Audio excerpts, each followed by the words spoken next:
Meow, meow. Well, I went in the yard looking for her and called her name, called her name, called her name. Meow, meow. Because that's how she does all the time in the house. Oh, come on, girl. Come on. She got out of the house about 11 o'clock in the morning. The next morning I went looking for her, and this is how I found her. This will be the third night she's out here. She wandered up, so she picked me to be her mom. So I just took her in, and I don't know. She's kind of feisty a little bit because I think she's a wildcat, but she really loves me. She's got her own little blanket at the end of my bed, and she sleeps there every night.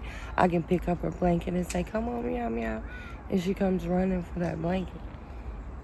So, I don't know. I'm heartbroken, to be honest. I'm really heartbroken. Come on, meow, meow. I'm not going to give up on her. I can't. So my poor cat got herself stuck in a tree very, very high, and we cannot help her down. She cannot help herself down, and she's been here for a little over 24 hours now, stuck in this tree, despite all of our attempts to coax her down and assist her. She is just beyond reach, and I don't know what else to do. This is very exciting to watch. So the first step is getting the line in the tree, and that can sometimes take a little while. So I want to get my rope in the branch that's right beneath her. Okay. That one is strong enough to hold me, and then I can get up to her with another rope that I have. Wow. I'm Patrick Brandt. I'm a biochemist by training, and I am also a tree climber, and I love rescuing cats that are stuck in trees. The first one was in 2012, and I've rescued close to 250 cats since then. Well, so what got me started doing cat rescues? A couple things. One is that I just really love climbing trees, and so when I first learned to climb trees, like using a rope and harness, I didn't have very many places to practice climbing. And so one option was rescuing people's cats that were stuck in trees. And as a family, we had always been big on rescuing animals, and so it just made sense. Like I remember times when we rescued, there was a Canada goose that we saw at a park one time that had fishing line wrapped around its leg, and we kept on going back to this park until we made friends with the Canada goose and could grab it and then cut the fishing line off of its leg. It's okay, Dad. Hey, Dad. Cats are really good at climbing up into the tree, but they're not very good at climbing down because they don't have wrists that turn like a squirrel does, so they can't come down forwards, which can be scary for a cat.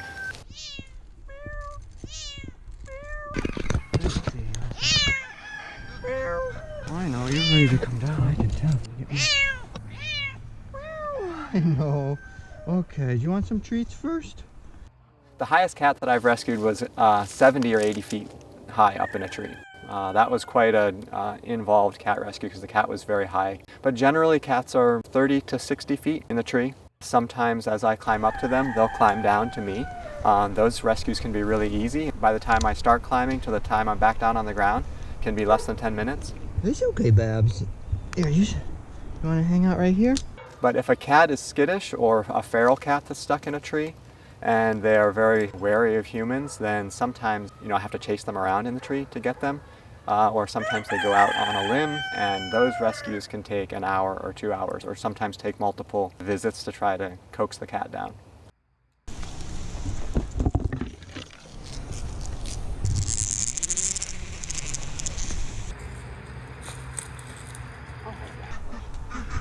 Okay, Babs. She's purring, purring, purring. She was super, super sweet. I was watching. What a smush, my baby. Hi, Mamacita. Come on. Yeah, I cried. I'm not gonna lie. I was crying as she was rappelling down. It was a beautiful moment to save my animal. Yesterday was my birthday. I got into a pretty awful wreck, totaled my car, no fault. So I spent the day kind of banged up and bruised while thinking about my cat stuck in a tree. 26 hours she was up there just meowing, and it was an awful experience for me too, because my mama heart couldn't handle her up there. But at least my cat is down safe and sound and back home in my arms.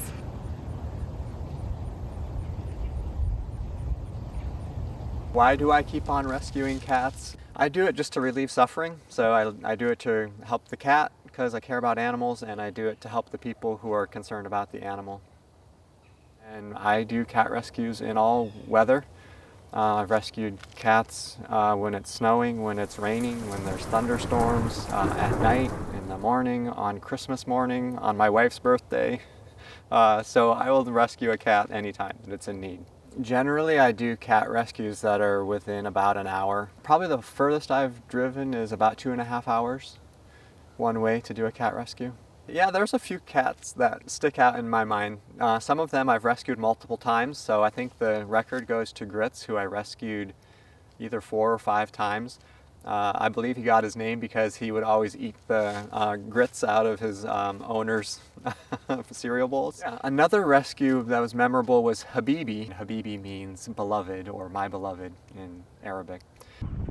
Habibi found herself stuck at the top of a pine tree. As I climbed up to her, she went higher still. So she was basically at the very, very top branch, sticking straight up. And the only way that I could get her down to me was to cut the top 3 feet or so of the tree. And as I did so, she was a little bit freaked out, but eventually I was able to get her into the rescue bag. One of the furthest rescues that I've done was a cat about 2.5 hours away. I actually went out to do the rescue with my son. So we left, I think, at about 7 p.m. It was in the summertime. So by the time we got there, it was around 9:30 and it was already dark. The cat had been in the tree, I think, for 5 or 6 days already, and the family was just really distraught. It wasn't a very difficult rescue, as I recall, but the hard part was that I'm not very good at driving when I'm tired. So on the way back home, we took a nap in a Walmart parking lot to be able to make the rest of the trip home after the rescue. So among the rescues that I've done are some pretty interesting rescues as well of animals that are not cats. One of the most interesting ones was a coatamundi, which is an animal that somebody had as a pet. I believe it's from South America. And this coatamundi had a leash and had somehow gotten away from its human, climbed up into a tree with a leash on, had woven around some branches and gotten stuck. So I went up to get the coatamundi down, and coatamundis are known for biting. The goal was to get the coatamundi into a carrier. And the way we lured it into the carrier was by using its favorite food, and its favorite food are Oreo cookies. Can you smell the Oreos?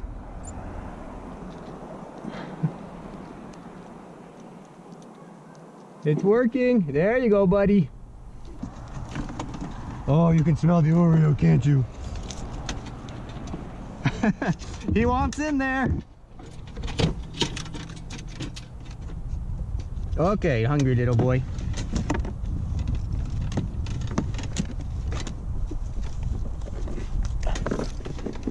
Well, that couldn't have been any easier. I've rescued cats that have been in the tree for well over a week. Sometimes, I think the longest that I knew of a cat being in a tree that I rescued was 14 days. But a cat can survive for a long time in a tree, especially if it rains while the cat is in the tree, because it can get moisture off of its coat when it is after a rain. I suggest people wait to have somebody rescue a cat, to climb up to rescue a cat for at least 24 hours. Cats are going to be fine pretty much in any conditions, even cold or rainy conditions, for that amount of time, unless they have some pre-existing health condition or if they're hurt. Honestly, when I rescue a cat, usually what I'm doing is I'm not so much rescuing the cat as I'm rescuing the person who's worried about the cat. Even if they don't know who the cat belongs to, and there was a cat in their yard in a tree, they can be quite distressing for people. I'm just trying to think Oh, and there's all this other stuff which is hanging. Like there's a bunch of suspended stuff too. Yeah. Was that all coming down? Is she a lovey? Does she No, love she everybody? rubs on you. Yeah, she'll Okay. rub on you, but we don't But know because she's sometimes so she's stressed out. like, sometimes she will like nibble at you a little Like, bit. say like, if you pet her for too long, she Yeah. gets over. she don't like Yeah, that. she don't like Now you can pet her on her head, but you go to rubbing her body, she's like, leave me Okay. alone. Gotcha. But she'll approach new people? Yeah, she'll rub against you on your legs and all that. Yep, Okay. and her name's Meow Meow because that's why she's That's just all she friendly. does. Meow, meow. meow. So I can see her move around every once in a while. She's in this tree right here.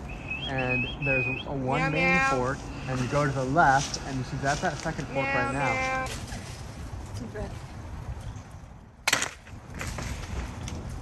I wouldn't want to be out here at night. It got a little dark out here and I heard something. I'm like, come on, we gotta go. So you didn't spend the night out here? No, I was scared. It was just be us three freaky. girls. All right, so the plan is to climb up on this other tree that's actually quite a ways away from the tree where Meow Meow is, but I don't want to make Meow Meow go higher by rustling. Plus, there really wasn't a good spot to be able to get a rope onto the tree that Meow Meow's on. So I'm going to climb up above where Meow Meow is and then use what's called a throwing hook to get over to the other tree and then lower myself to where Meow Meow is to be able to get her. So the highest I've climbed in a tree is a 140-foot tree that I was able to get to about 120 feet high in.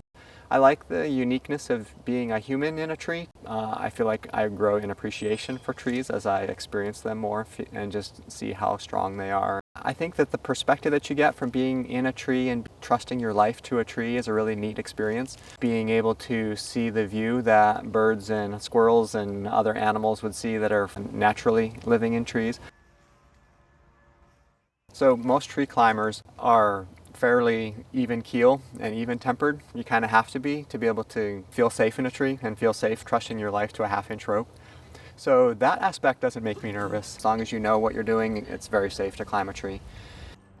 But the dangerous part is the unpredictability of cats. So there was a cat named Tangerine that I was rescuing. It was a community cat, we call it. So it was a cat that was being cared for by somebody, but it never went inside and was almost feral. And as I got close to rescue, Tangerine started to jump. I couldn't get a good hold on him. And I was trying to get a better hold with my other hand, and so I had to get it close to his mouth. And when I tried to grab him, he sunk his teeth into my hand. And so there I was with a bad cat bite and not knowing if the cat had been vaccinated against rabies or not. I got help from Animal Rescue to be able to track the cat and confirm that it didn't have rabies. But it was a scary time because I had about, I think, 3 days to decide whether or not to get a rabies vaccine, which would have been very expensive. Cat bites are particularly dangerous because the cats can bite very deep and they have very sharp and pointy teeth, so they're basically injecting the bacteria that's in their mouth pretty deep into a puncture wound. And often they can bite far enough in that they're actually biting into the bone and they might chip the bone. So that happened to me a few months ago when I was doing another cat rescue, and despite trying to be really careful. And so I got a really bad infection on my hand, right in the pinky, right in the joint, and had to have about 3 months of care in order to be able to make sure that the infection was out of the bone. So it involved lots of x-rays and lots of trips to the doctor, but it's okay now. Oh, look, she's trying to reach around to you. Oh, look, come here. Yes, they come up here. Yeah, she's going to come back. She's going to come to you. Yeah, she's trying to come here. She's going to get you, baby. He's going to help Mama's baby. That's a good kitty. Oh, that's a good kitty. Oh. All right, Meow Meow. Yeah. You got her? She's coming to you. Oh, just a second.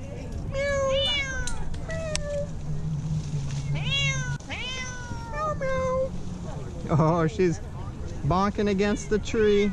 All right, Meow Meow.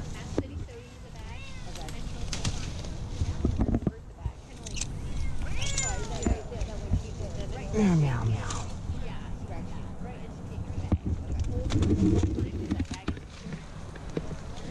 All right, she's in the bag. Yay! Thank you. Thank you. You are awesome. So I don't charge for cat rescues or animal rescues because I don't feel like it's right to take advantage of somebody who's in need. I tell people that I don't charge, but if they want to give a donation, they can. And usually people do give a donation because they feel like that's the right thing to do. And so I appreciate that. It's okay, baby. Yeah, All right, but I'm not gonna let her go. yeah, Thank you. hold her You are awesome. and let her know she's safe now. Oh. Hey, Mom. Yeah, that's Mom's girl. Mom's back. All right, let me get her out of this bag.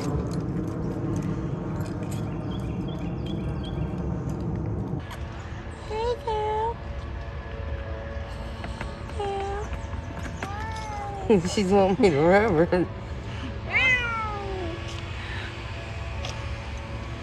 Thank y'all so much. She's a miracle.